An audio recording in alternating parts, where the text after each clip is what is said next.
ओम नमः शिवाय। जय श्री राम। आज हम बात करेंगे केतु 1 से लेकर 12 भाव में बैठ के केतु क्या बनाता है। वैसे केतु से हम लोग बेटा देखते हैं। तो यहाँ पे जैसे केतु फर्स्ट हाउस में, केतु जब भी फर्स्ट हाउस में हो तो इकलौता बेटा यानी फर्स्ट चाइल्ड। कहने का मतलब है बेटा होने से जातक का मान सम्मान बढ़ जाता है और इकलौता बेटा का भी मान सम्मान ज़्यादा होता है। यानी कि जो फर्स्ट चाइल्ड होता है उसका भी बहुत ज़्यादा मान सम्मान होगा कि बेटा हो गया, या फिर इकलौता हो जाए तो बहुत ज़्यादा ही होता है। तो केतु फर्स्ट में इसीलिए बोला गया सूर्य को उच्च कर देता है, यानी 3 गुना ज़्यादा बना देता है, उच्च कर देता है, पावरफुल बना देता है जब भी केतु लगन में होता है। तो ये कब होता है? जब बेटा पैदा होता है। सूर्य मतलब पिता और केतु से ही बेटा देखते हैं लाल किताब में। तो कहीं ना कहीं ये केतु जब भी लगन में आएगा तो सूर्य का जो अपना एक घर होता है वहाँ पे कहीं ना कहीं वो एक पावर में 3 गुना ज़्यादा पावर में आ जाता है, पर बेटा होने के बाद ही होता है। और इकलौता बेटा हो तो और 4 चांद लग जाते हैं, इसलिए केतु 1 में इकलौता बेटा बोला गया। केतु 2 में हो तो साला। जैसे जातक को मतलब जिसका भी केतु सेकंड में हो तो देखा गया है कि ये जो जातक है वो ससुराल में बसता, यानी कि कहीं ना कहीं ससुराल में जाके बस जाता है, रहने लगता है। जिस प्रकार से एक साला अपने जीजा के साथ उसके घर में रहता है, वैसे ही अब जीजा जो है वो अब अपने ससुराल में जाके एक साले की तरह रह रहा है। तो केतु सेकंड में जो ये साला वर्ड आया, क्योंकि केतु सेकंड सेकंड में आपने देखा होगा शनि में भी बुध में भी कि साला साली या कुछ ना कुछ बनता रहता है। तो ये कहीं ना कहीं सेकंड हाउस ससुराल का ही होता है। तो केतु सेकंड में हो तो ये जो जातक है वो जीजा होते हुए भी साला की तरह एक तरह से ससुराल में रहता है, क्योंकि ससुराल में कोई इज्जत तो मिलती नहीं है। तो एक तरह से जैसे साला अपने जीजे के साथ रहता है, उसको हमेशा सारे घर वाले गरियाते रहते हैं, उसी प्रकार केतु सेकंड वाला भी अपने ससुराल में रहता है। कभी कभी मान मिल भी जाता है, पर क्या होता है पीछे पीछे लोग बोलते हैं यह कि यह तो आके घर पे ही बस गया। केतु थर्ड में हो तो भतीजा। भतीजा जातक जिसका भी केतु थर्ड में हो वो घर वालों के लिए जब तक काम करेगा, एक सिपाही की तरह काम करता रहता है, तब तक तो वो अच्छा लगता है। पर यदि वो नहीं करता तो वो सबको चुभने लगता है, यानी घर वालों के आँखों में चुभता है। जब भी केतु थर्ड में हो और ये जातक घर वालों के लिए काम करता है तो अच्छा है, और काम नहीं करता तो खटकता है। जैसे अपना बेटा अच्छा लगता है काम करे या ना करे, पर जो भतीजा चाचा का बेटा है वो चुभता है सबको। केतु 4 मौसी का लड़का। केतु 4 में हो तो मौसी का लड़का यहाँ पे बन रहा है, क्योंकि फोर्थ हाउस आपने बहुत सारे वीडियो में चंद्रवाले में भी सुना होगा कि ये मौसी का घर है। तो केतु लड़का होता है तो मौसी का लड़का यहाँ पे हो गया। तो यहाँ पे मौसी का लड़का इसलिए बन रहा है कि देखा जाए तो हो सकता है कि केतु 4 वाला घर के लिए मान्य, मतलब इसका जो भी घर वालों के लिए उतना ज़्यादा मतलब मान सम्मान घर पे मिलता है, पर मौसी या नानी घर पे उतना नहीं मिल पाता। या ये कह सकते हैं ये नाना या मौसी घर रहने के कारण इसको इज्जत नहीं मिल पाता। हो सकता है ये नाना के घर ही रहता हो और इससे बहुत ज़्यादा काम कराया जाता हो, जिसके कारण ये भी इरिटेट हो जाता है, या मतलब इसको तंग कर दिया जाता है। तो केतु 4 वाला अपने घर पे तो ज़्यादा मान सम्मान मिलेगा, पर कहीं ना कहीं नानी मौसी घर पे रहना इसके लिए एक प्रॉब्लम या तंगी आ जाएगी हमेशा केतु 4 को।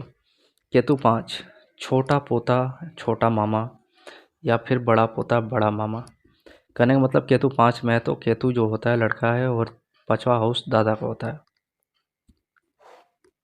और 5वां घर बेटा का ही होता है, यानी जातक का बेटा। तो दादा और पोते में हो सकता है उतना बने या ना बने, पर बाप बेटे में बहुत ज़्यादा बनते हुए देखा गया। यानी कि केतु 5 वाला आपने देखा होगा कि वो बाप अपने बेटे के लिए बहुत कुछ करता है, और वो बेटा भी मतलब एक सीधा साधा ईमानदार और अच्छा इंसान होता है। कहने का मतलब केतु 5 या तो वो जातक सीधा साधा ईमानदार और लंबा, देखा गया लंबा होता है। केतु जिसका 5 होता है वो खुद छोटा हो पर उसका बेटा लंबा होगा। तो वो लोग बहुत ज़्यादा लंदफन में नहीं पड़ते हैं और पूजा पाठ में लगे रहते हैं, या फिर वो जातक जिस माहौल में है उस माहौल से वो जुड़ा रहता है। यदि पूजा पाठ से तो पूजा पाठ, यदि वो बच्चों को बाहर ले जाता है, शुरू से खाना पीना खिलाता है, तो उस टाइप के वो हो जाते हैं। एक तरह से वो जैसे भी रहेंगे सीधे रहेंगे, मर्यादा में रहेंगे। केतु छो, भांजा और भाभी। भांजा यानी भगिना, तो केतु छो में बैठ के यहाँ पे वो भांजा बनाता है, वो भगिना बनाता है, जो मतलब मामा को केवल दुख देने आया है। मतलब कहीं ना कहीं वो बहुत ज़्यादा तंग करता है, हर चीज़ खरीदवाना, हर चीज़ मांगना, हर चीज़ मामा से करवाना, इस प्रकार का केतु छो वाले का देखा गया है। और केतु छो में वो भाभी होती हैं जो पड़ोस की होती हैं, जो केवल काम निकलवाती हैं।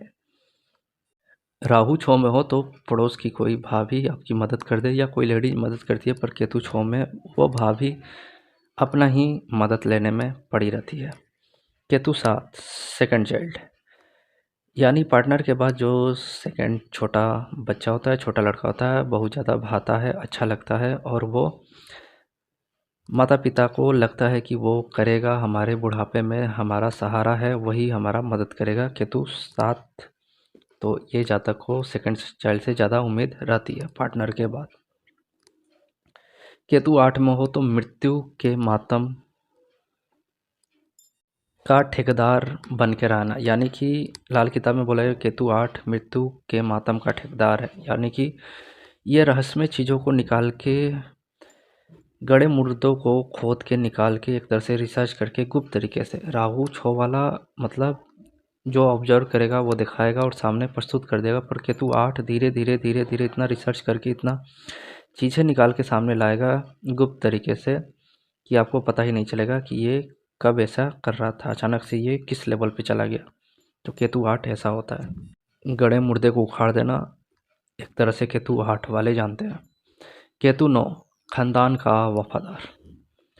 केतु 9 देखा गया है कि घर परिवार के को लेकर चलने वाला होता है, घर परिवार के लिए स्टैंड करता है। बाप दादाओं की संपत्ति हो या ना हो, या अपनी संपत्ति अपना एक एम्पायर बना के खड़ा करने वाला इंसान होता है। यानी कि कहीं ना कहीं ऐसा मत सोचिए कि वो एक एम्पायर खड़ा कर देगा, कहने का मतलब वो अपने घर के लिए खड़ा रहेगा, कमा के ले आके देने वाला होता है।